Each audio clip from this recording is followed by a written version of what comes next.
الحمدللہ رب العالمین والصلاة والسلام علی سید المرسلین اما بعد۔ ایک بھائی سوال کرتے ہیں کہ میں نے سنا ہے کہ 70,000 لوگ ایسے ہیں جو بغیر حساب کے، بغیر کسی عذاب کے جنت میں جائیں گے، تو مجھے بتایا جائے کہ یہ کون لوگ ہوں گے۔ تو گزارش یہ ہے کہ نبی صلی اللہ علیہ وسلم کی صحیح حدیث ہے جسے امام مسلم نے، امام بخاری نے اور ترمذی وغیرہ نے روایت کیا ہے کہ آپ کی امت کے 70,000 لوگ بغیر حساب کے، بغیر عذاب کے جنت میں جائیں گے۔ اور جب نبی علیہ السلام سے سوال کیا گیا کہ کون لوگ ہوں گے، تو آپ نے فرمایا تھا کہ یہ وہ لوگ ہوں گے جو بدشگونی نہیں کرتے، بدشگونی نہیں لیتے، یعنی کہ کسی بات کو، کسی جملے کو، کسی شخص کو، کسی جانور کو، کسی آواز کو، کسی دن کو، کسی مہینے کو، کسی گھڑی کو منحوس نہیں جانتے۔ اور دوسرے نمبر پہ وہ کسی سے یہ مطالبہ نہیں کرتے کہ مجھے دم کرو، یعنی کہ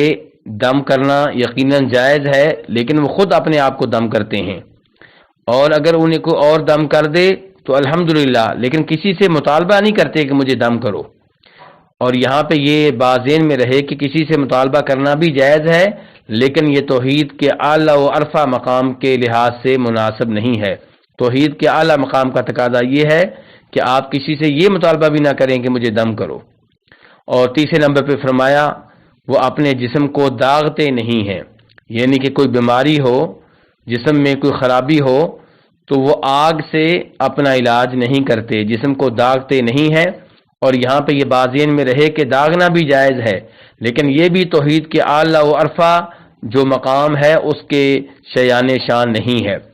چوتھے نمبر پہ فرمایا وہ صرف اپنے رب پہ توکل کرتے ہیں، اپنے رب پہ بھروسہ کرتے ہیں، یعنی کہ اسباب اختیار کرتے ہیں، لیکن بھروسہ اسباب پہ نہیں ہوتا بلکہ رب العالمین پہ ہوتا ہے۔ یہ وہ 70,000 لوگ ہیں جو بغیر حساب کتاب کے جنت میں جائیں گے۔ تو اس حدیث سے یہ پیغام ملا کہ کسی کو منحوس جاننا، کسی انسان کو، کسی جانور کو، کسی دن کو کہ فلاں دن شادی نہیں کرنی وہ دن منحوس ہے، فلاں دن کوئی بڑا کام نہیں کرنا کہ وہ منحوس ہے، فلاں نمبر منحوس ہے، فلاں ہندسہ منحوس ہے، موبائل میں یہ ہندسہ نہیں ہونا چاہیے، گاڑی کا یہ نمبر نہیں ہونا چاہیے، یہ سب چیزیں غلط ہیں۔ اور اس سے یہ بھی پتہ چلا کہ دم اچھی بات ہے، لیکن کسی سے دم کا مطالبہ نہیں کرنا چاہیے، افضل بات یہی ہے۔ تو یہاں سے یہ پیغام بھی ملا کہ غیر شرعی دم کرنا، قرآن و حدیث کے علاوہ عجیب و غریب قسم کے منتر وغیرہ وہ درست نہیں ہیں، ان سے بچنا چاہیے، اور اللہ رب العالمین پہ ہر معاملے میں توکل و بھروسہ کرنا چاہیے۔ اللہ تعالی ہمیں ان میں سے بنائے، ان خوش نصیب لوگوں میں سے جو بغیر حساب کتاب کے جنت میں جائیں گے۔ واللہ تعالی اعلم۔